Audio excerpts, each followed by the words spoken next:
Color him yellow and call him coward, you quivering quintessence of fear. Well, where are you, you bellicose bumpkin?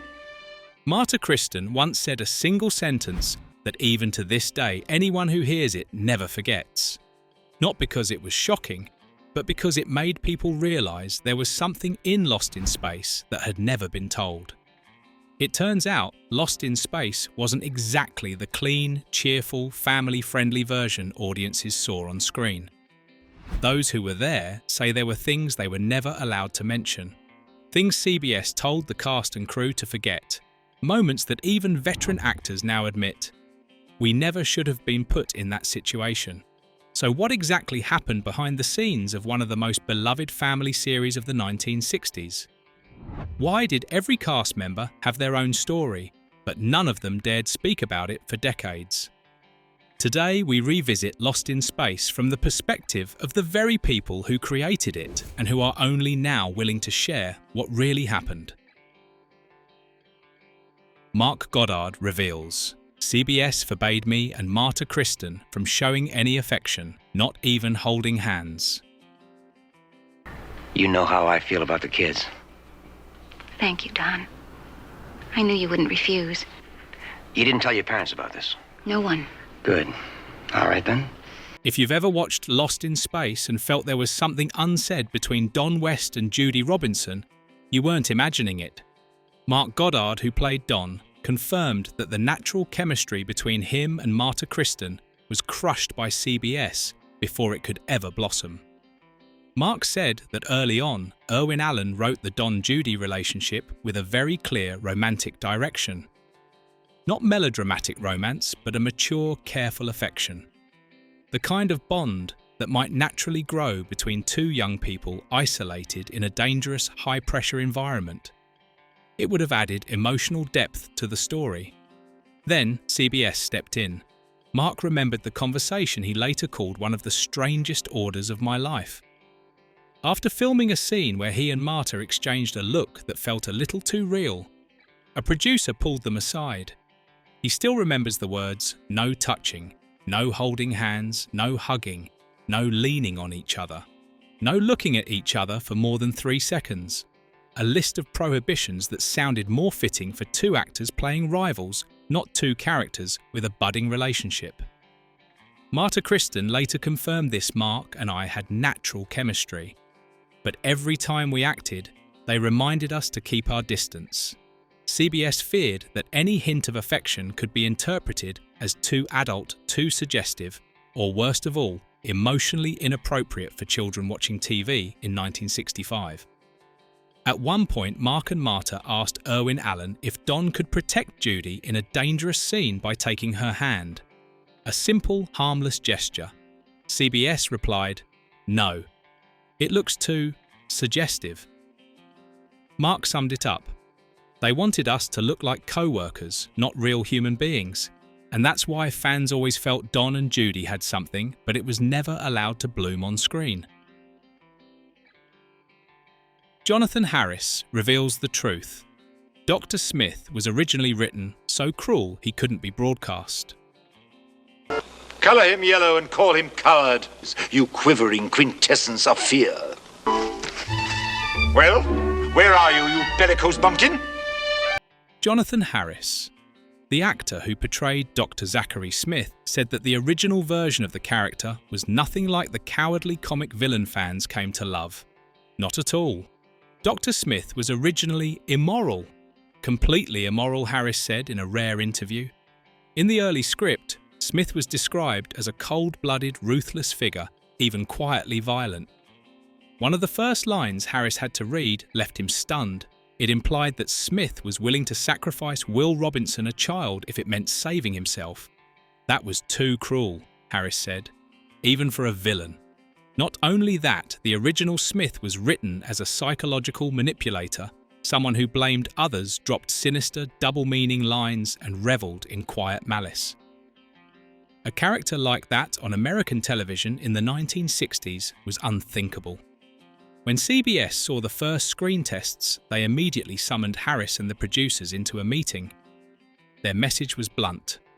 He's too dark, too evil, too frightening for children. Please make him gentler. Harris remembered that moment as a kind of death sentence for his role. Villains in family shows rarely lasted long. If the character were rewritten, Smith could easily be removed from the series entirely. That was when Harris made a decision that would change the entire show.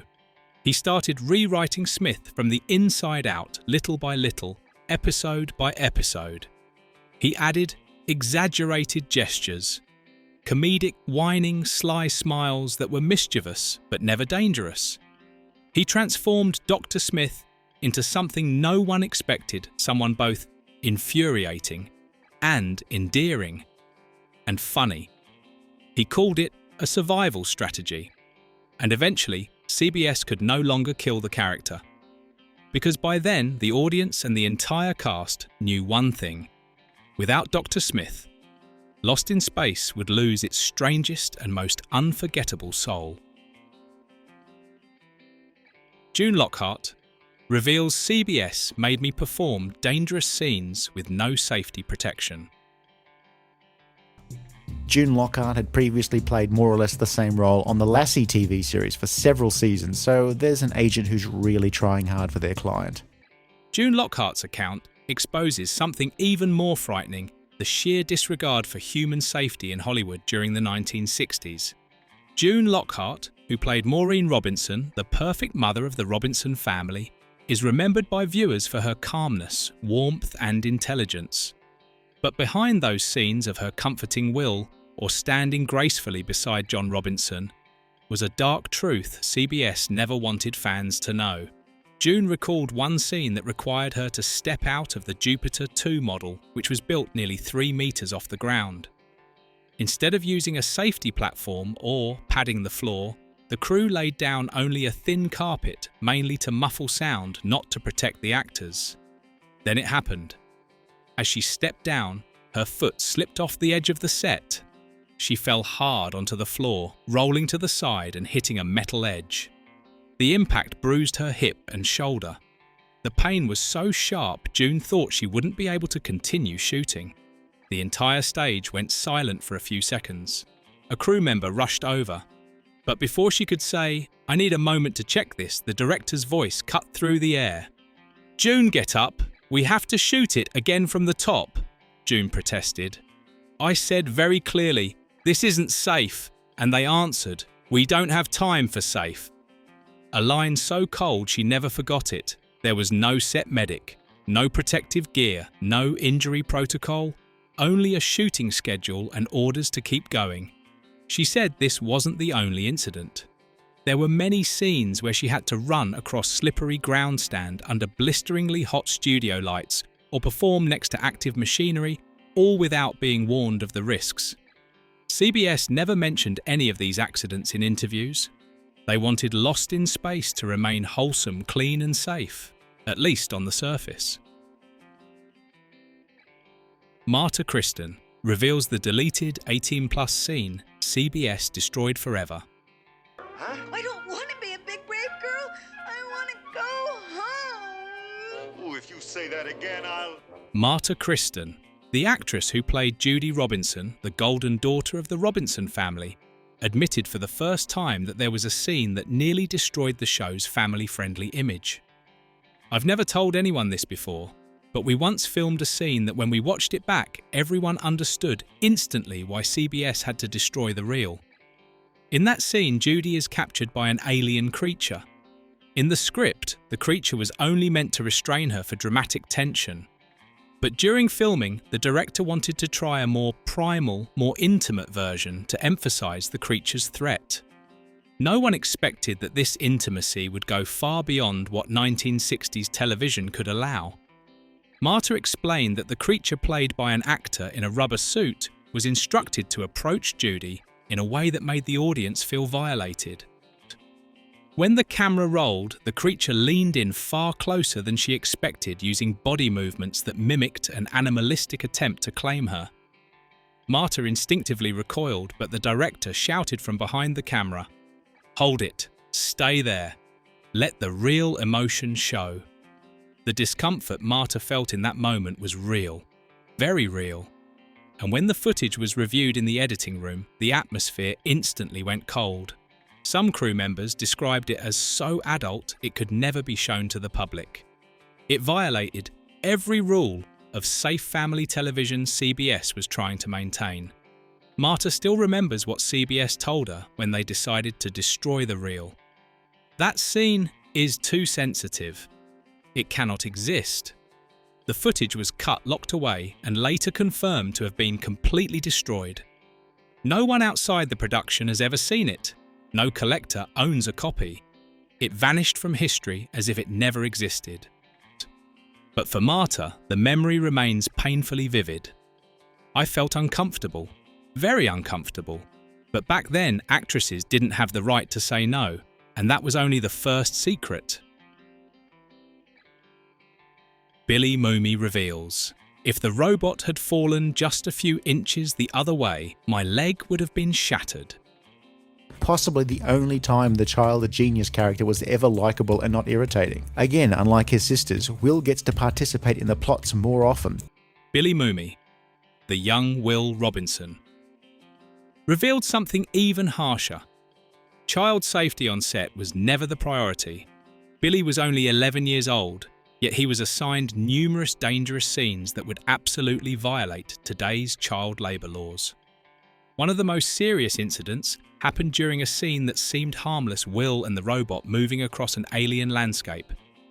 At that time, the robot was operated from inside by Bob May, who was confined in a suit weighing nearly 90 kilograms with almost zero visibility. When moving, the suit shook violently, and without direction, it could topple at any moment, and that day, it did topple. Billy explained calmly, though the fear from that childhood moment still lingered in his eyes. The robot lost its balance. I heard Bob shouting, but no one had time to react. That whole heavy metal body came at me like a falling tree. Billy tried to back away, but not fast enough. The robot fell sideways directly toward him.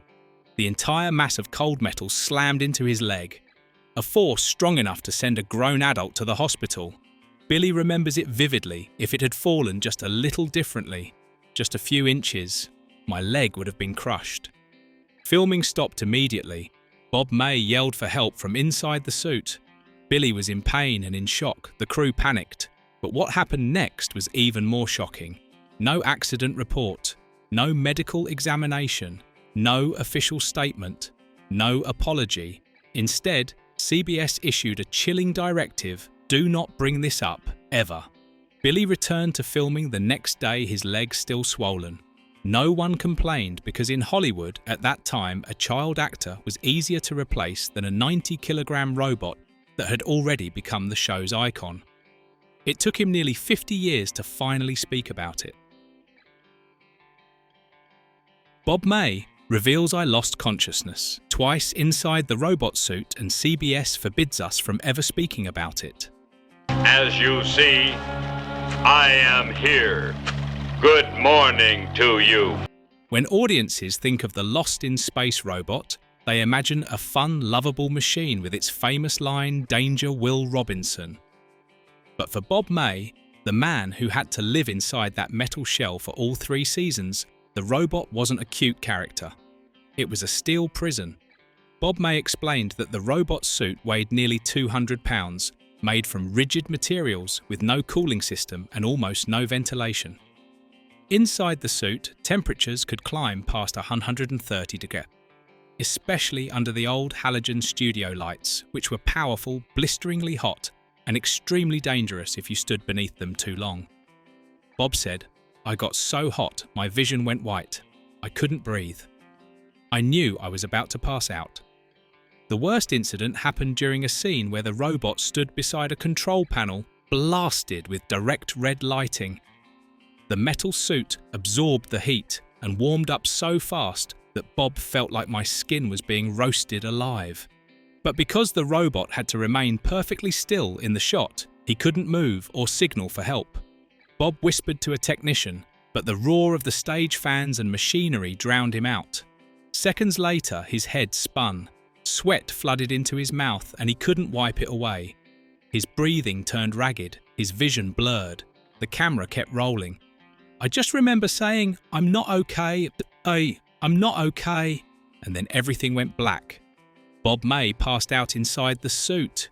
2 crew members rushed over using their full strength to lift the robot torso off him.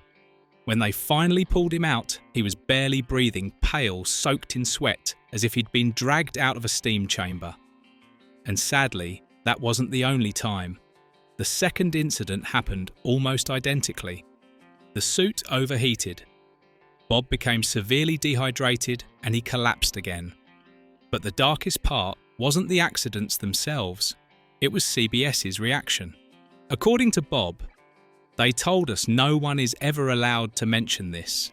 No press, no interviews, no word of mouth.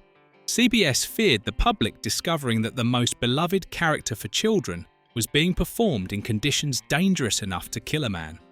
And that truth was buried for decades. Guy Williams reveals, I was demoted from Zorro to a helpless father who just stands around. He's your typically sensible, leading man and father figure, assuming your father is an astrophysicist astronaut with a ray gun. He's also one of those cool dads who lets his daughter's boyfriend accompany the family on vacations. Of all the confessions from the Lost in Space cast, Guy Williams might be the most heartbreaking. Not about danger or injuries, but about the humiliation of a once iconic hero being reduced to a background character in the very show he was promised would be his. Before Lost in Space, Guy Williams was Zorro, a television legend, a global symbol of masculinity, a heroic icon adored around the world. When he signed with CBS, he believed he would again play the leader John Robinson, the father explorer and head of the Robinson family. A noble, strong, moral pillar of the series. But things changed fast. Guy said that the deeper they got into Season 1, the more he realised the spotlight was shifting away from him. The scripts increasingly focused on Dr. Smith, a character originally intended to appear for only a few episodes. But after Jonathan Harris transformed Smith into a comedic, flamboyant, scene-stealing figure, CBS pushed the show's entire focus toward him. And John Robinson. Less dialogue. Fewer action scenes. Fewer meaningful moments with his own family. Guy remembered one shooting week where across 5 full days he didn't have a single significant scene. He wasn't just pushed out of the centre, he was turned into a decorative character, sometimes even feeling like an unnecessary presence in the Robinson family he was supposed to lead. I signed on to play a hero. They turned me into a man who just stands and watches. That sentence revealed the wounded pride of an actor who had once stood at the top of Hollywood. Multiple crew members confirmed that Guy's demeanour changed noticeably. He grew quieter, less sociable, more distant, especially toward Jonathan Harris, who had stolen the spotlight, though unintentionally. It wasn't jealousy. It was betrayal by the very network that had promised him, "You will be the star." Instead, Guy became what he hated most. A weak, worried father, always reacting, never leading, the complete opposite of Zorro. This was the real reason he drifted away from the production, and the career wound that stayed with him for the rest of his life. Billy Mooney reveals, I worked 12 hours a day. Completely illegal under child labour laws. Billy was only 11 years old when Lost in Space began filming. Under the laws of the time, children were allowed to work a maximum of 6 hours per day, including their mandatory on-set school time. But Billy's experience was nothing like that. There were days I worked 12 hours, and children aren't allowed to do that, but no one cares. One sentence that exposes the raw truth of an era. Originally, Billy's schedule was reasonable. But when CBS realised Will Robinson was the most popular character among young viewers, they wanted more scenes, more emotions, more interactions, meaning Billy had to be on set constantly. He didn't just act, he had to study on set as well. But on days when filming ran long school hours were simply cancelled, and when labour protection officials raised concerns, CBS had a solution. They told the crew not to record Billy's real working hours, not to file accurate reports, and absolutely not to let the press find out. When a studio teacher objected to Billy being overworked, they were replaced by the end of the week. Billy recalled, "There were times I was so tired I'd fall asleep in a chair, and when I woke up, they'd pull me straight into the next scene." There was no one truly protecting him. No stage parent could interfere with scheduling. No medical supervisor for child actors a requirement today, but unheard of then. Even as a child, Billy understood that silence was the only way to keep his role. Only decades later, long after Lost in Space became a distant memory, did he finally speak the truth. "I wasn't supposed to work that much, but I was the kid on the show, and everyone thought, kids don't get tired." A revelation that makes anyone rewatching Lost in Space shudder, because behind Will Robinson's bright smile was an exhausted boy fighting to survive a brutal schedule. Mark Goddard reveals, "We were forced to sign a gag clause. Anyone who criticised the scripts would be removed from the show." Mark Goddard, the actor who played Major Don West, exposed yet another dark side CBS controlled the cast's voices so aggressively that today it would be considered outright unethical. "We signed a gag clause. If we said anything bad about the scripts, even one sentence, we were threatened with being removed from the show." This was not an exaggeration. It was a real requirement presented to the cast when their contracts were renewed for Season 2. According to Mark, the clause didn't just forbid criticising the scripts in interviews, it forbade any negative comments, even casual remarks among the actors in the dressing room. The reason? By that point, the Lost in Space scripts were being ridiculed by critics for becoming too silly. Older fans were disappointed that the show had drifted into slapstick. The cast themselves were growing frustrated, especially Guy Williams. CBS feared that if any actor spoke openly, the public would question the quality of the series at a time when the network had already committed a large budget to seasons 2 and 3.